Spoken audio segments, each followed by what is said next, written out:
പണ്ടത്തെ പോലെ ഇവിടെയും.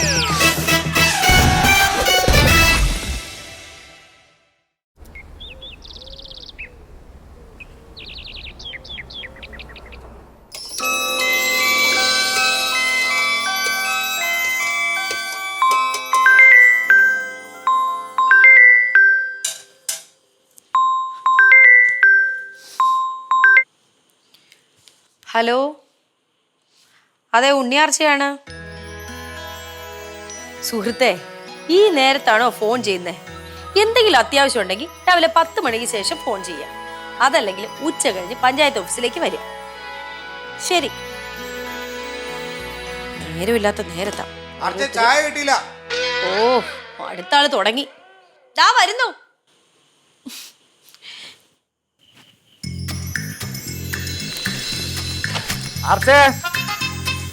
ഇവിടെ ഇരുന്ന് ആർച്ചെന്ന് വിളിക്കുന്ന നേരം കൊണ്ട് സത്യന്റെ അടുക്കളയിൽ നിന്ന് ചായ എടുത്ത് കുടിച്ചാലെന്താ? എനിക്കാണെങ്കിൽ ഒരു 100 കൂട്ടം പണിയുണ്ട്. എനിക്കുണ്ട്. പത്രം വായിക്കുന്നതല്ലേ വലിയ പണി. പത്രം വായിക്കുന്നത് പണിയല്ല, അത് കഴിഞ്ഞ് ഇവിടുന്ന് കുളിച്ച് റെഡിയായി സ്റ്റേഷനിൽ പോയിട്ട് നോൺ സ്റ്റോപ്പായിട്ട് അവിടുത്തെ പണിയെല്ലാം ചെയ്യുന്നത് പണിയാ. ഒരു എസ്ഐയുടെ തിരക്കേ ആർച്ചക്കറി. പിന്നെ കേരളത്തിലെ 10,000 എസ്ഐമാരിൽ ഒരു എസ്ഐ ആണ് സത്യേട്ടൻ, അല്ലാതെ ഒരേ ഒരു എസ്ഐ അല്ല. കേരളത്തിലെ 1,900 പഞ്ചായത്ത് മെമ്പർമാരിൽ ഒരു മെമ്പറാ നീയും, അല്ലാതെ ഒരേ ഒരു മെമ്പർ അല്ലേ? ആണെന്ന് ഞാൻ പറഞ്ഞില്ലല്ലോ. പഞ്ചായത്ത് ഓഫീസിലെ ജോലിയല്ല എന്റെ പ്രശ്നം, ഇവിടുത്തെ അടുക്കള പണിയാ എന്റെ പ്രശ്നം. സത്യേട്ടൻ രാവിലെ എന്നിട്ട് എന്നെ അടുക്കള കയറി ഒന്ന് സഹായിച്ചാൽ എന്താ?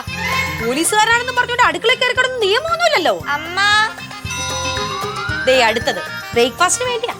ചെന്ന് ബ്രേക്ക്ഫാസ്റ്റ് എടുത്ത് കൊടുക്ക്. എന്നിട്ട് ആ ബാത്റൂമിലെ ഹീറ്റർ ഓൺ ചെയ്തിട്ട് ഇച്ചിരി എണ്ണ എടുത്ത്.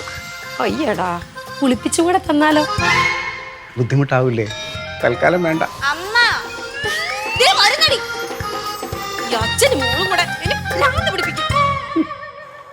എന്തിനാ അപ്പു ഇങ്ങനെ കിടന്ന് വിളിച്ചു പോകുന്നേ? എനിക്ക് ചെവി കേൾക്കാം.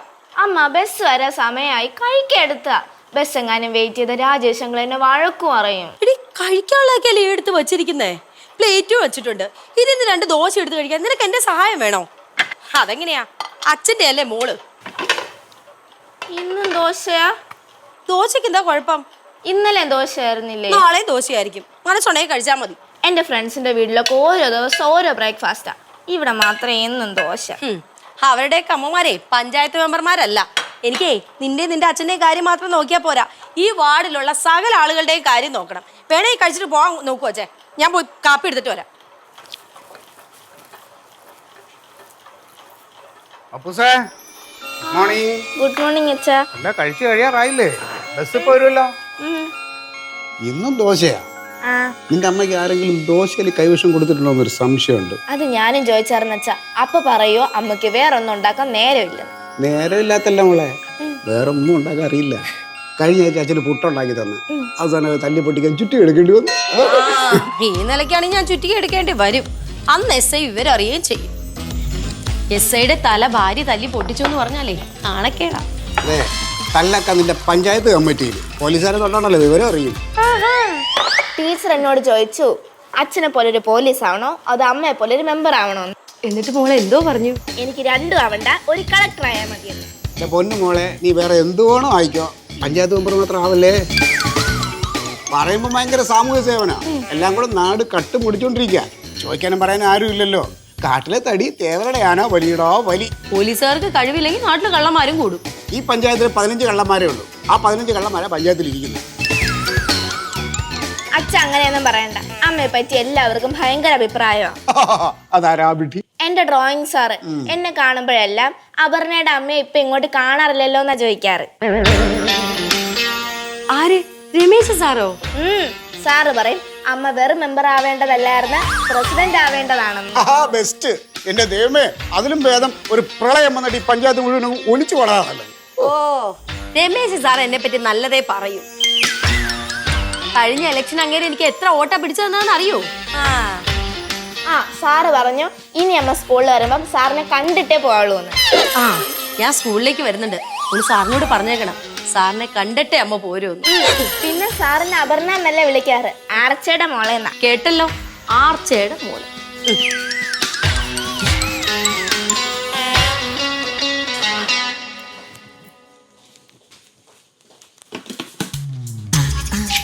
അതെ, ആർച്ച മാത്രം വിചാരിച്ചാൽ മോളുണ്ടാവില്ല. അതിന് ഈ സത്യപാലനം മെനക്കെട്ടിട്ടുണ്ട്. ബയോളജി പഠിപ്പിക്കാൻ വന്നതാണോ? സത്യേട്ടാ, ഒരു കൈ സഹായം ചെയ്തില്ലെങ്കിലും പുറകെ നടന്ന് ഉപദ്രവിക്കാതെങ്കിലും ഇരുന്നൂടെ? ഞാൻ ഉപദ്രവിക്കാൻ വന്നതല്ല. ആ രമേശനുമായിട്ട് വലിയ അടുപ്പൊന്നും കൂടണ്ട. അവൻ ആളത്ര നല്ലതല്ല. അയാൾക്ക് എന്താ കുഴപ്പം? ഈ പഠിപ്പിക്കുന്ന പിള്ളേരുടെ അമ്മമാരെ സ്കൂളിൽ വിളിച്ചു വരുത്തേണ്ട കാര്യം എന്താ? അവളെ പറ്റി എന്തെങ്കിലും പറയാനുണ്ടാവും. മക്കളെ പറ്റി അമ്മമാരോടല്ലേ പറയണ്ടേ? കൊച്ചിന് അച്ഛനും ഉണ്ട്, അച്ഛനോടും പറയാം. അതൊന്നുമല്ല. പഠിപ്പിക്കുന്ന കുട്ടികളുടെ അമ്മമാരെ സ്കൂളിൽ വിളിച്ചു വരുത്തി വളച്ചൊടിച്ച് കുപ്പിയിലാക്കുന്ന ഒരു ഗജ ഫ്രോഡാണ് അവൻ. ഇവനെ പോലുള്ളമാരാണ് നാട്ടിൽ നടക്കുന്ന സകലമായ പീഡനങ്ങളും പ്രതികളും. ഈശ്വര, വന്ന് സ്ത്രീ പീഡനം വരെ എത്തിയോ? നിങ്ങൾക്ക് ഇതല്ലാതെ വേറെ ചിന്തയൊന്നുമില്ലേ മനുഷ്യ? എടി, ഞാനൊരു പോലീസുകാരനാണ്. ഫ്രോഡുകളെ കണ്ട എനിക്ക് അപ്പം തിരിച്ചറിയാം. ഈ രമേശനുണ്ടല്ലോ, അവനെ പെണ്ണുങ്ങളെ കാണുമ്പോൾ അവൻ്റെ നോട്ടവും ചിരിയും അതെല്ലാം ഞാൻ നോട്ട് ചെയ്ത് വെച്ചിട്ടുണ്ട്. അയാള് നല്ല മനുഷ്യനാണ്. കഴിഞ്ഞ പ്രാവശ്യത്തെ ഇലക്ഷന് എനിക്ക് വേണ്ടി എന്തോരം വർക്കാ ചെയ്തത്. എടി, അത് അവൻ്റെ അടവാ. ബാലറ്റ് പേപ്പറിലൂടെ നിന്റെ ഹൃദയത്തിലേക്ക് ഒരു പാലം ഇട്ടതാ. ഇനി അവൻ ആ പാലത്തിൽ കൂടെ കയറി നേരെ ഇപ്പുറത്ത് വരും. ഇപ്പൊ തന്നെ നിനക്ക് അവനെ പറ്റി നല്ല മതിപ്പല്ലേ? അതവൻ്റെ വിദ്യ. ഇവനുണ്ടല്ലോ, ഇതും ചെയ്യും, ഇതിന്റെ അപ്പുറവും ചെയ്യും. ഇതെന്ത് സംശയ? അന്ന് സത്യേട്ടൻ വീട്ടിൽ പെണ്ണ് കാണാൻ വന്നപ്പോ എന്റെ അച്ഛൻ എന്നോട് ചോദിച്ചതാ, ഈ കല്യാണം വേണോ? അവനൊരു പോലീസുകാരനാ മോളേന്ന്. ഞാൻ പറഞ്ഞു എനിക്ക് പോലീസുകാരനെ തന്നെ വേണമെന്ന്. എന്നിട്ട് എന്തായി? എന്താവാൻ? അതുകൊണ്ട് നീ ധൈര്യമായിട്ട് പുറത്തിറങ്ങി നടക്കുന്നു. വീട്ടിലോ? ഇല്ലെന്താ കുഴപ്പം? ഇത് തന്നെ. ഇത് തന്നെ. ഹലോ, ആ എന്തൊക്കെയുണ്ട് വിശേഷം? ആണോ? സത്യം പറഞ്ഞാൽ ഞാൻ അങ്ങോട്ട് വിളിക്കാനിരിക്കുകയായിരുന്നു. അറിയാലോ ഇവിടുത്തെ തിരക്ക്. രാവിലെ എഴുന്നേറ്റ് അപ്പം തുടങ്ങും തിരക്ക്. അടുക്കള പണി മുഴുവനും ചെയ്യണം. അപ്പൂന്റെ സത്യേട്ടന്റെ എല്ലാ കാര്യങ്ങളും നോക്കണം. ഇതൊക്കെ ഒരു ഭാര്യയുടെ ഉത്തരവാദിത്വം. വീട്ടിലെ ജോലി കഴിഞ്ഞാൽ പിന്നെ പഞ്ചായത്ത് ഓഫീസിൽ ഒരു പഞ്ചായത്ത് മെമ്പറെ തിരക്ക് എന്താണെന്ന് അറിയാമല്ലോ. ഇവിടുത്തെ പഞ്ചായത്തിലാണെങ്കിൽ എന്ത് കാര്യത്തിനും ഞാൻ വേണം. ഉണ്ണിയാർച്ച ഇല്ലാതെ ഇവിടെ ഒരു കാര്യവും നടക്കില്ലെന്നേ. പിന്നെ നീയാണല്ലോ ഇവിടുത്തെ മുഖ്യമന്ത്രിയും കളക്ടറും മജിസ്ട്രേറ്റും ഒക്കെ. ഇത് ഏതവിട്ടെടുത്താണോ ഈ തള്ളു? പിന്നെ നല്ല കാര്യമായി. സത്യേട്ടന് ഒരു സഹായവും ചെയ്യില്ല. രാവിലെ എഴുന്നേക്കും, പത്രം വായിക്കും, ഭക്ഷണം കഴിക്കും, കുളിച്ച് റെഡിയായി സ്റ്റേഷനിലേക്ക് പോകും. ഇനി അവിടെ എന്തെങ്കിലും ചെയ്യുന്നുണ്ടോ എന്ന് ദൈവത്തിന് മാത്രം അറിയാം. ഇല്ലടി, ഞാൻ അവിടെ പോയിട്ട് ചീട്ട് കളിക്കുക. പോലീസുകാരുടെ തിരക്കെന്താണെന്ന് ഇവർക്ക് അറിയില്ലല്ലോ.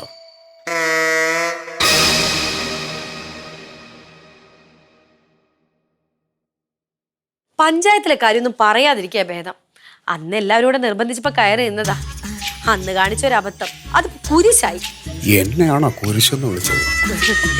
നിങ്ങളൊക്കെ വിളിക്കുന്നതല്ല ഒരു ആശ്വാസം. ഇഷ്ടവും സ്നേഹവും ഉള്ളവര് വിളിക്കുന്നതിൽ കൂടുതൽ സന്തോഷം വേറെ എന്താ? കാണണമെന്ന് ആഗ്രഹമില്ലാഞ്ഞിട്ടാണോ? സമയം കിട്ടണ്ടേ? എന്തായാലും അടുത്ത ആഴ്ച കാണാം. വേണ്ട വേണ്ട, ഞാൻ അങ്ങോട്ട് വന്നോളാം.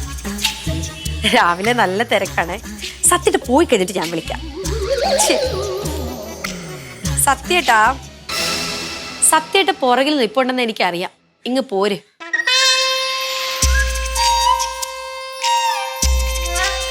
കഷ്ടം. ഭാര്യ ഫോണിൽ സംസാരിക്കുമ്പോ ഒളിഞ്ഞു നിന്ന് കേൾക്കാനുള്ള മര്യാദ സത്യേട്ടൻ എവിടെ നിന്ന് പഠിച്ചു? ഞാനേ എൻ്റെ സ്വന്തം ഭാര്യ ഫോണിൽ സംസാരിക്കുന്നത് ഒളിഞ്ഞു നിന്ന് കേട്ടത്, അല്ലാതെ നാട്ടുകാരുടെ ഭാര്യയല്ല. പിന്നെ ഈ ഭാര്യ ഭർത്താക്കന്മാരുടെ ഇടയിലെ രഹസ്യങ്ങൾ പാടില്ല. അതുകൊണ്ട് നീ സംസാരിക്കുന്നത് എനിക്ക് കേൾക്കാം, ഞാൻ കേൾക്കും. പറ, ആരാ വിളിച്ചത്? നിങ്ങളുടെ അച്ഛൻ. ഭർത്താവിന്റെ മൂത്ത് തന്തയ്ക്ക് വിളിക്കുക.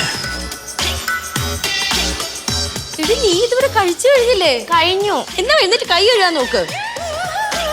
നീ എന്താടി പറഞ്ഞത്? എന്ത്? ഭർത്താവിന്റെ മൂത്ത് തന്തയ്ക്ക് വിളിക്കുന്ന ആര്?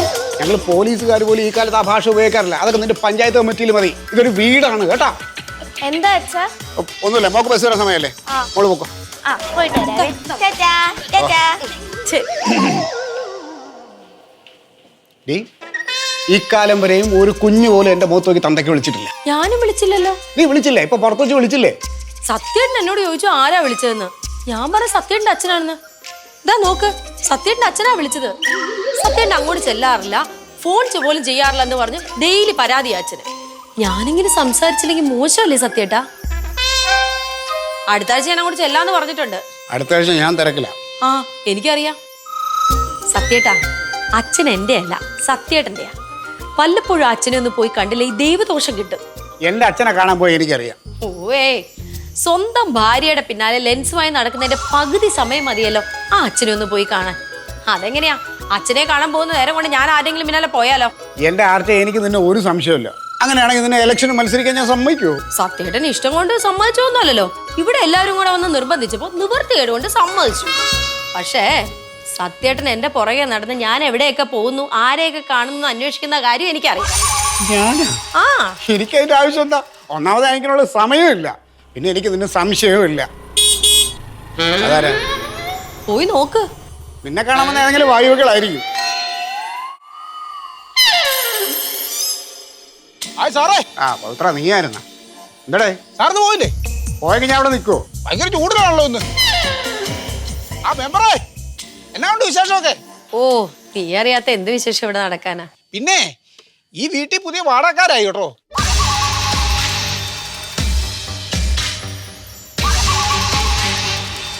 ഇനി ഞാൻ എഗ്രിമെന്റ് ഒക്കെ വെച്ചു. ഇന്നലെ വൈകിട്ട് ഒരു സാധനമൊക്കെ കൊണ്ടുവന്നായിരുന്നു. രാത്രി 12 മണി ആയതുകൊണ്ട് പിന്നെ വിളിക്കാതിരുന്ന. ആ സമയത്ത് വിളിക്കുന്നത് മോശമല്ലേ? 10:30 ആകുന്നിടത്ത് അവരിങ്ങി വരും. ഞാൻ അങ്ങോട്ട് ചെല്ലട്ടെ, അവിടുത്തെ സെറ്റപ്പ് ഒക്കെ എങ്ങനെ ഉണ്ടെന്ന് നോക്കട്ടെ. എന്തെങ്കിലും ഒരു കുറവുണ്ടായാൽ അതിന്റെ മോശം അഭിപ്രായം ഈ പവിത്രനല്ലേ വരുന്നത്. എന്നാ ശരി സാറേ. സത്യേട്ടാ പണി പാളി. അവിടെ വാടകക്കാര് വരാതിരിക്കാൻ സത്യേട്ടൻ എന്തൊക്കെ പണികൾ ഒപ്പിച്ചതെന്ന് ഓർമ്മയുണ്ടോ? വീട് ഇഷ്ടപ്പെട്ട് വരുന്നവരെ പഴയ പ്രേതകഥകൾ പറഞ്ഞ് വിരട്ടി ഓടിക്കും. എന്നിട്ടിപ്പൊ എന്തായി? സകല പദ്ധതികളും പൊളിഞ്ഞു.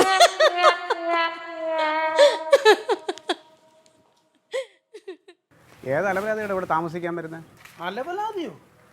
എന്റെ സാറേ ഇവിടെ താമസിക്കാൻ വരുന്ന ആരാണെന്ന് അറിഞ്ഞാൽ സാറ് ഞെട്ടും. എന്താ വല്ല തീവ്രവാദിയാണോ? തീവ്രവാദിയൊന്നുമല്ല, നല്ല ഡീസന്റ് മനുഷ്യനാ. തങ്കപ്പെട്ട സ്വഭാവം, മാന്യൻ, മര്യാദക്കാരൻ. പേര് ജോർജ് കുട്ടി.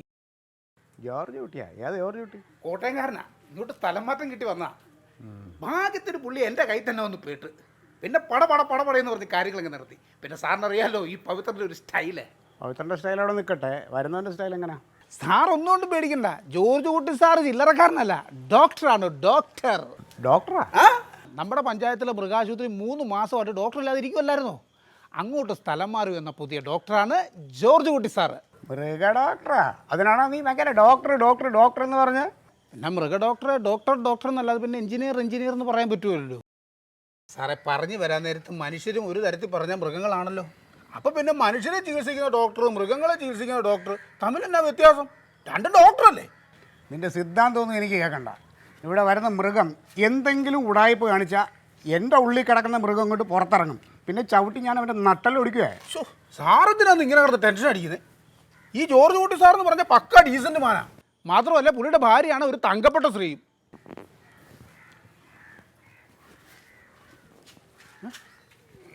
എന്നാലും എടാ പവിത്ര, ഇവിടെ ഒരു പുതിയ താമസക്കാർ വരുമ്പോൾ നിനക്ക് എന്നോടൊരു വാക്ക് പറയായിരുന്നല്ലേ? ഞാൻ ഈ അപ്പുറം താമസിക്കുന്ന ആളല്ലേ? സത്യം പറയാമല്ലോ, എനിക്കിത് സാറിനോട് ഒന്ന് പറയണമെന്നുണ്ടായിരുന്നു. പിന്നെയാണ് ഞാൻ ആ അപകടം മനസ്സിലാക്കിയത്. എന്തോന്ന് അപകടമെന്നോ? 2 മാസം മുമ്പ് സ്ഥലം മാറി വന്നൊരു വില്ലേജ് ഓഫീസറെ ഞാൻ ഈ വീട് കൊണ്ടൊന്ന് കാണിച്ചായിരുന്നു. പുള്ളിക്ക് വീടും ഇഷ്ടപ്പെട്ട് വാടകയും പറഞ്ഞുറപ്പിച്ച്. എൻ്റെ സത്യസന്ധത കൊണ്ട് ഈ കാര്യം ഞാൻ സാറിനോട് വന്നൊന്ന് പറഞ്ഞു. ഓർക്കുന്നുണ്ടോ? അവരെ പിന്നെ കണ്ടില്ലല്ലോ. എന്ത് പറ്റിയിടാ? ഒരാഴ്ച അവരെന്നെ ഇങ്ങോട്ട് വിളിക്കാതെ വന്നപ്പോൾ പിന്നെ ഞാൻ അവരെ അങ്ങോട്ട് വിളിച്ചു നോക്കി. എൻ്റെ പൊന്നു സാറേ, എൻ്റെ ജീവിതത്തിൽ അമ്മാതിരി തെറി ഞാൻ കേട്ടിട്ടില്ല. നീയൊക്കെ കൂടെ ചേർന്ന് എന്നെ കൊലക്ക് കൊടുക്കാൻ പോകാനോടാ പാന്നും പറഞ്ഞ് അങ്ങ് തുടങ്ങിയില്ലേ ബഹളം. വീട്ടിൽ പ്രേതം ഉണ്ടെന്ന് സ്ഥലം SI തന്നെ പറഞ്ഞ സ്ഥിതിക്ക് ആ വീട്ടിൽ എനിക്ക് വന്ന് താമസിക്കാൻ വട്ടാണോടാന്ന് ചോദിച്ച് തെറിവിളി അങ്ങോട്ട് തുടങ്ങിയില്ലേ. അന്നേരമാണ് എനിക്ക് ഈ കാര്യത്തിൻ്റെ കിടപ്പുവശം മനസ്സിലായത്. എന്താണ് പവിത്ര നീ പറയുന്നേ? ഞാനെന്തിനാ അങ്ങനെയൊക്കെ പറയണേ? എനിക്ക് എന്താ അതിൻ്റെ ആവശ്യം? നമുക്ക് അയൽവക്കത്ത് ആള് വരുന്നത് സന്തോഷമുള്ള കാര്യമല്ലേ? അങ്ങനെ ഒരു മുൻ അനുഭവം എനിക്കുള്ളത് കൊണ്ടാണ് ഈ പ്രാവശ്യം ഞാൻ റിസ്ക് എടുക്കുന്നില്ലെന്ന് തീരുമാനിച്ചത്. സാർ എന്നോട് ക്ഷമിക്കണം. സാറേ, സാർ ഒന്നുകൊണ്ടും പേടിക്കണ്ട. ഇവിടെ വരാൻ പോകുന്ന ജോർജ് കുട്ടി സാറിനെ സാറിന് ഇഷ്ടപ്പെടും, ഉറപ്പാണ്.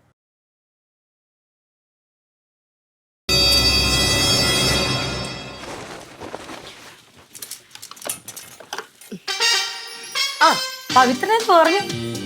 എന്ത് പറയാൻ? ചെയ്തത് ഭയങ്കര ചതിയായി പോയി.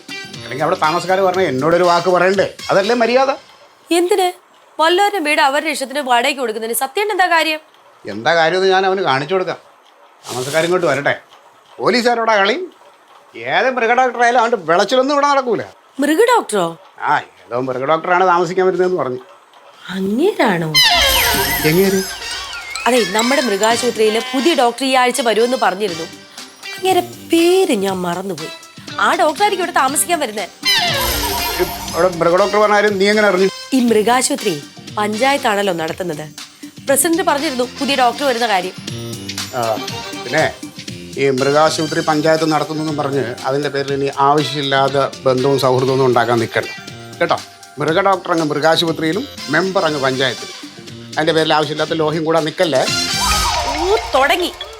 സത്യമായിട്ട് അയൽപക്കത്തെ ഒരു ഡോക്ടറാണ് താമസിക്കാൻ വരുന്നതെന്ന് പറഞ്ഞാൽ സമാധാനിക്കല്ലേ വേണ്ടത്? ആള് മാന്യനായിരിക്കും, ഒരലമ്പം കാണിക്കില്ല. എൻ്റെ ആർച്ച നിനക്ക് ഈ ആൾക്കാരുടെ കയ്യിലിരിപ്പ് അറിയാൻ പാടില്ലാത്തോണ്ടാ. നമ്മൾ ഡീസൻ്റ് ആണെന്ന് കരുതുന്ന പലരും വലിയ കുഴപ്പക്കാരാ. പുറമേ ഡീസൻ്റ് ആയിട്ട് നടന്നിട്ട് പല പോക്കൃത്തിലും കാണിക്കുന്ന ഒരുപാട് പേരെ എനിക്കറിയാം. ഒന്നുമില്ലെങ്കിൽ ഞാനൊരു പോലീസുകാരനാണ്. അതിനാളിങ്ങ എത്തിയില്ലല്ലോ സത്യേട്ടാ. അതിനു മുമ്പ് ഓരോന്നിങ്ങ് ഊഹിച്ചു കൂട്ടുകയാണോ? ഇതാ പോലീസുകാരുടെ കുഴപ്പം. എല്ലാവരും അങ്ങ് സംശയം. അത് ഞങ്ങളുടെ ജോലിയാടി. എന്ത് സംശയിക്കുന്നതോ? ആർച്ചേ, ഓരോ വ്യക്തിയും സംശയത്തോടെ മാത്രമേ ഒരു നല്ല പോലീസുകാരൻ കാണൂ. എന്നാലേ അവൻ കള്ളനാണോ മാന്യനാണോ എന്ന് അറിയാൻ പറ്റുള്ളൂ കേട്ടോ. അപ്പൊ ഒരു കാര്യം ചെയ്യേ, സത്യേട്ടൻ ഇവിടെ ഇരുന്ന് എല്ലാവരെയും സംശയിക്കും. എനിക്ക് ഒരുപാട് ജോലിയുണ്ട്. അഥവാ സ്റ്റേഷനിൽ പോകാൻ എന്തെങ്കിലും ഉദ്ദേശം ഉണ്ടെങ്കിൽ കുളിച്ച് ഡ്രസ്സ് മാറി വന്ന ബ്രേക്ക്ഫാസ്റ്റ് തരാം. മാറി. അതെ സത്യേട്ടാ, അങ്ങേരിങ്ങോട്ട് വന്നിട്ടില്ലല്ലോ. വരുന്നവരെ സമാധാനമായിട്ടിരിക്കേ.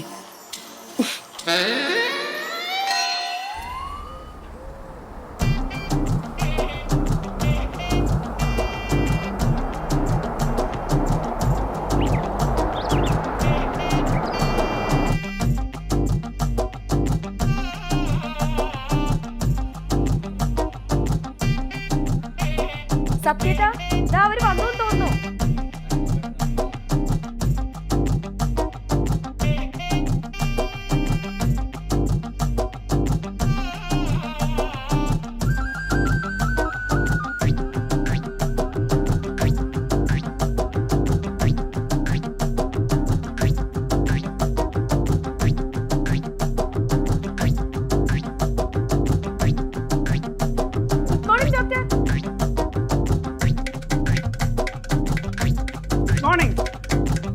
ഉണ്ണിയാർച്ചയല്ലേ? മെമ്പർ ഉണ്ണിയാർച്ച. അതെ, എങ്ങനെ മനസ്സിലായി? പൗത്രം പറഞ്ഞായിരുന്നു മെമ്പർ അവിടെ താമസിക്കുന്നതെന്ന്. ഡീസന്റ് പാർട്ടികളാണെന്ന് പറഞ്ഞായിരുന്നു. നമസ്കാരം സാറേ. പോയില്ലായിരുന്നോ? ഇറങ്ങിയതാ, ജീപ്പ് വന്നില്ല. ആണോ? എന്നാ പിന്നെ നമുക്ക് വിശദമായിട്ട് പരിചയപ്പെടാം. ഞങ്ങളൊന്ന് കേറട്ടെ. അതെ, ഡോക്ടർ പേരെന്താ? മൃഗ ഡോക്ടർ. എന്റെ പേര് ജോർജ് കുട്ടി, ഭാര്യയുടെ പേര് ആലിസ്. ഡോക്ടർ ഇരുമ്പോ എവിടെയായിരുന്നു? പാതാളത്തില്. ഞാൻ കോട്ടയത്തായിരുന്നു. ഉള്ള നാട് അവിടെയാണ്. ആലീസിന് ജോലിയുണ്ടോ? ഇല്ല. എന്താവശ്യമുണ്ടെങ്കിൽ ചോദിക്കാൻ മടിക്കരുത് കേട്ടോ. എന്താവശ്യം? ഒരാവശ്യമില്ല. അത് പിന്നെ ചോദിക്കത്തില്ലേ? അയലൊക്കെ ആവുമ്പോ നമുക്ക് അങ്ങോട്ടും ഇങ്ങോട്ടും സഹായിക്കണ്ടേ? അവിടെ താമസിക്കാൻ ആളില്ലാത്തോണ്ട് ഞങ്ങൾ വലിയ വിഷമത്തിലായിരുന്നു. ഒന്ന് മിണ്ടാനും പറയാനും ആരെങ്കിലും വേണ്ടേ? ഇപ്പോഴാ സമാധാനമായത്. എന്റെ സമാധാനം പോയല്ലോ. അവിടെ ഒരു വാടകക്കാരനെ കിട്ടാനേ സത്യേട്ടന് എന്തോരം ബുദ്ധിമുട്ടിയെന്നറിയോ? നിങ്ങളെ കണ്ടപ്പോഴാ സത്യേട്ടന് ആശ്വാസമായത് അല്ലേ സത്യേട്ടാ? അതെ അതെ. പൗത്രം പറഞ്ഞായിരുന്നു എന്ത് സഹായം വേണമെങ്കിലും മെമ്പറോട് ചോദിച്ചാൽ മതി, മെമ്പർ ചെയ്തു തരുമെന്ന്. പിന്നെ ഒരു കാര്യത്തിന് കാര്യക്ഷമമായിട്ട് ഇടപെട്ട് അതിനൊരു പരിഹാരം കാണാൻ പെണ്ണ് പോയിട്ടേ ഉള്ള എന്തും ആണ് അതിന് പോരാ. എന്നാ ശരിയല്ലേ? ഇവൻ എന്റെ കയ്യിൽ നിന്ന് മേടിക്കും. ആലീസ് എന്തൊന്നും മിണ്ടാത്തെ? അതിനെ ചേർത്ത മൃഗം ഉണ്ടെന്നുണ്ടല്ലോ. പരിചയക്കുറവുണ്ടാ. പരിചയപ്പെട്ട് കഴിഞ്ഞാൽ പിന്നെ മിണ്ടിയാ നിർത്തത്തില്ല. വീട്ടിൽ എല്ലാ സാധനവും ഒന്ന് അടുക്കി വെക്കട്ടെ, എന്നിട്ട് ഞങ്ങൾ അങ്ങോട്ട് വരാം. ആ സത്യേട്ടൻ സ്റ്റേഷനിൽ പോ, ഞാനിവിടെ ഉണ്ടാവും. നിനക്ക് പഞ്ചായത്തിൽ പോണ്ടേ? ഇവള് ഭയങ്കര തിരക്കാണ്. ഇവള് വൈകിട്ടേ വരുള്ളൂ. അതായത് ഞാനും വന്നതിന് ശേഷം ഇവള് വരുള്ളൂ. അതുവരെ ഇവിടെ ആരും കാണില്ല കേട്ടോ. ആണോ? എന്നാ പിന്നെ വൈകിട്ട് വരാം, എല്ലാം തീർത്ത് വെച്ച്. എന്നാ ശരി എന്നാ. കീർത്ത് എന്ത് നല്ല മനുഷ്യനല്ലേ സത്യേട്ടാ. ആണുങ്ങളായ ഇങ്ങനെ വേണം. ആളുകളോട് ഇടപെടാനുള്ള ആ രീതി, അതാണ് സൂപ്പർ. എന്ത് സൂപ്പർ? ഇങ്ങനെ വളവള വർത്താനം പറയണാണോ സൂപ്പർ? അതിനാ പെണ്ണുമ്പിളെ കണ്ടുപിടിക്കുക. ഒരു വാതുറന്നൊരു അക്ഷരം മിണ്ടിയോ? എന്താ അടക്കവും ഒതുക്കവും, എന്താ കുലീനത? പെണ്ണുങ്ങളായാലും എങ്ങനെ വേണം?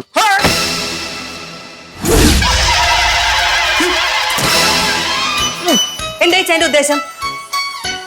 എന്തുദ്ദേശം? ഇച്ചായനോട് 1000 പ്രാവശ്യം ഞാൻ പറഞ്ഞിട്ടുണ്ട്, കണ്ണി കണ്ണ് പെണ്ണുങ്ങളോട് ഇങ്ങനെ വാ തൊരാതെ സംസാരിക്കരുതെന്ന്. എടി ആരെങ്കിലും എന്തെങ്കിലും ചോദിച്ചാൽ അതിന് മറുപടി പറയണ്ടേ? നമ്മളിവിടെ താമസിക്കാൻ വന്നു, അവര് നമ്മുടെ അയൽവക്കം, അപ്പൊ അവര് ചോദിച്ചാൽ ഉത്തരം പറയണ്ടേ? ഇതാണ് ഇച്ചായന്റെ സ്വഭാവം. ഏത് പെണ്ണുങ്ങളെ കണ്ടാലും എത്ര സംസാരിച്ചാലും ഇച്ചായന് മതിയാവത്തില്ല. എന്നോട് സംസാരിക്കാൻ മാത്രമേ ഇച്ചായന് ഇഷ്ടമില്ലല്ലോ. നീ എന്നാ വർത്താനാണെന്നോ? ഇച്ചായ കല്യാണം കഴിഞ്ഞിട്ട് ഇത്ര നാളായിട്ട് എന്നോട് സംസാരിച്ചേക്കാൾ കൂടുതൽ 5 മിനിറ്റ് കൊണ്ട് ഇച്ചായൻ അവരോട് സംസാരിച്ചു. ദൈവദോഷം പറയരുത്. ഞാൻ പറയും, കോട്ടയത്തായിരുന്നപ്പോഴും ഇങ്ങനെ തന്നെയായിരുന്നു. അവിടെയുള്ള പെണ്ണുങ്ങളോടൊക്കെ സംസാരിക്കുമ്പോ തേൻ കിന്നിയും. ഇത് കണ്ട് സഖി കെട്ടിരുന്നപ്പോഴാണ് ട്രാൻസ്ഫർ ആയത്. കർത്താവെ രക്ഷപ്പെട്ടല്ലോ എന്നോർത്ത് ഇവിടെ വന്നപ്പം ദേ നിൽക്കുന്ന അടുത്ത യക്ഷി. ഇതൊന്നും പറയരുതേ. ഇച്ചായ അവരെ കണ്ടാലറിയാം അവരൊരു വാങ്ങി നോക്കിയാണ്. കേക്കട്ടെ, ഞാൻ പറയും വാങ്ങി നോക്കി. അല്ല പിന്നെ അവരുടെ കെട്ടിയോന്റെ മുമ്പിൽ വെച്ച് ബെല്ലും ബ്രേക്കും ഇല്ലാതെ ഇത്രക്ക് അങ്ങോട്ട് സംസാരിക്കുവോ? അവരൊരു പഞ്ചായത്ത് മെമ്പർ അല്ലേ? പഞ്ചായത്ത് മെമ്പർ അല്ലേ, അല്ലാതെ ഇന്ത്യ പ്രസിഡന്റ് ഒന്നും അല്ലല്ലോ. അതിൻ്റെ ഇടയ്ക്ക് ഇച്ചാൻ അവരോട് എന്താ പറഞ്ഞത്? ഒരു കാര്യത്തിന് കാര്യക്ഷമമായിട്ട് ഇടപെടാൻ ആണുങ്ങളേലും നടത്ത് പെണ്ണുങ്ങളാണെന്ന്. സത്യാണല്ലേ? അങ്ങനെയാണെങ്കിൽ എന്നെ പറ്റി ഇത്ര നാളായിട്ട് ഇച്ചാൻ എന്തെങ്കിലും പറഞ്ഞിട്ടുണ്ടോ? ഞാനൊരു പെണ്ണല്ലേ? അതിപ്പോ ഓരോരുത്തർ ചെയ്യുന്ന ജോലിക്കനുസരിച്ചല്ലേ പറയാൻ പറ്റും. അവരുടെ എന്ത് പ്രവൃത്തി കണ്ടിട്ടാ ഇച്ചായൻ പറഞ്ഞത്? ജീവിതത്തിൽ ഇച്ചാൻ ആദ്യമായിട്ടല്ലേ അവരെ ഇന്ന് കണ്ടത്? ആലിസ, നമ്മളൊരു സമൂഹത്തിൽ ജീവിക്കുമ്പോൾ നമ്മൾ സാമൂഹ്യ ജീവികളായിട്ട് വേണ്ടേ? നമുക്ക് പരസ്പരം സംസാരിക്കുകയും ഇടപഴകുകയൊക്കെ ചെയ്യേണ്ടി വരും. Human is a social being. ആണുങ്ങളോട് ഇടപഴകുന്നതിന് എനിക്ക് കുഴപ്പമൊന്നുമില്ല, പക്ഷെ പെണ്ണുങ്ങളോട് മിണ്ടാൻ ഞാൻ സമ്മതിക്കത്തില്ല. ഇച്ചാൻ ആ പോലീസുകാരനൊന്ന് ശ്രദ്ധിച്ചാണ്. അയാൾ എന്തെങ്കിലും സംസാരിച്ചോ ഇച്ചാനെ പോലെ ഇങ്ങനെ വളവളാന്ന്? ഇല്ലല്ലോ. അങ്ങനെ വേണം ആണുങ്ങൾ. ഞാനിപ്പോ എന്തോ വേണം? ആ പെണ്ണുപിള്ളയോട് അധികം ലോകത്തിനൊന്നും പോകണ്ട. അവർക്ക് അവരുടെ കാര്യം, നമുക്ക് നമ്മുടെ കാര്യം. എന്തെങ്കിലും സഹായം വേണമെങ്കിൽ അവരുടെ സഹായം നമുക്ക് വേണ്ട. ഉറപ്പിച്ചോ? ഉറപ്പിച്ചു. ഇപ്പോ സന്തോഷമായല്ലോ? സന്തോഷമായി. ഇനി വേറെ മാറ്റങ്ങളൊന്നും ഇല്ലല്ലോ? ഇങ്ങോട്ട് നോക്കിയ ഞാൻ ഇങ്ങനെയൊക്കെ പറയുമ്പോ വിചാരം ദേഷ്യമൊക്കെ വരും. പക്ഷെ ഞാൻ എന്തുകൊണ്ടാ ഇങ്ങനെയൊക്കെ പറയുന്നത്? എന്തുകൊണ്ട്? എനിക്ക് ഇച്ചാൻ വേറെ പെണ്ണുങ്ങളോടൊന്നും സംസാരിക്കുന്ന ഇഷ്ടമല്ല. ഇച്ചായ എനിക്ക് ഇച്ചാനെ അത്ര ഇഷ്ടമല്ല. അതുകൊണ്ടാ